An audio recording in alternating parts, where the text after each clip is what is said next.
Okay, good evening, YouTubers. This is Commissioner Tom, and I wanted to get in on the oldest point that you've ever found. Fun. I've really enjoyed watching the points that everybody's posting out there. This is a point that I found about 7 years ago in one of the fields that you've seen me hunting on some of my videos. Didn't know what it was until I pulled it out of the ground. There wasn't much of it showing. I'm going to refer to Robert Converse's book here again. I've always been intrigued by this title.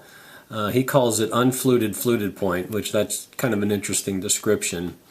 But that's what I have here. It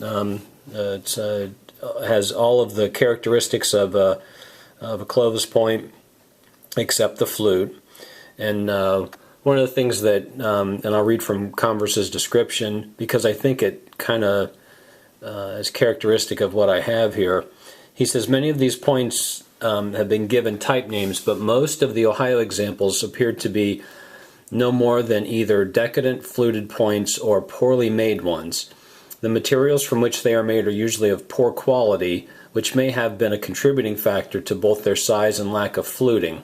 The fluting process, being a technically difficult one, required high-quality stone for successful flute removal, and the size and the quality of these points may be an indication of the exploitation of poor stone. And that's kind of what I've got going on here. I mean, it's a decent-looking point, but it's not the highest quality flint that you've seen me pull out of the fields. He goes on to say that rarely are these points large. Most are usually less than 3 inches long, and some are no more than 1 inch. This one is measures just right about 2.5 inches long. And he says that local varieties of Chert are normal, and Upper Mercer flint is not unusual.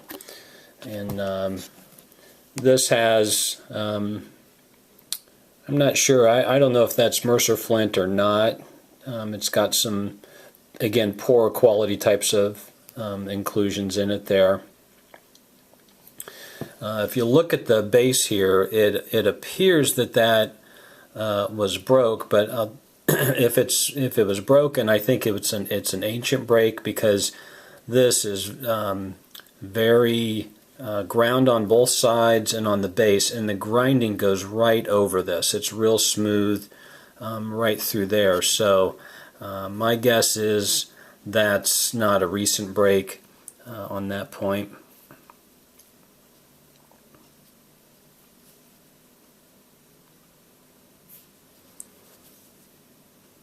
So there's my entry into the oldest point.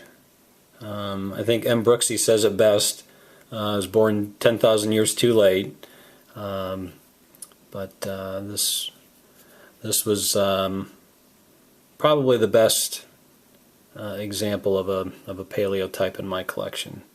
So hope you enjoyed seeing that. Looking forward to seeing what the rest of you have out there in the category of oldest point found. This is Commissioner Tom signing off.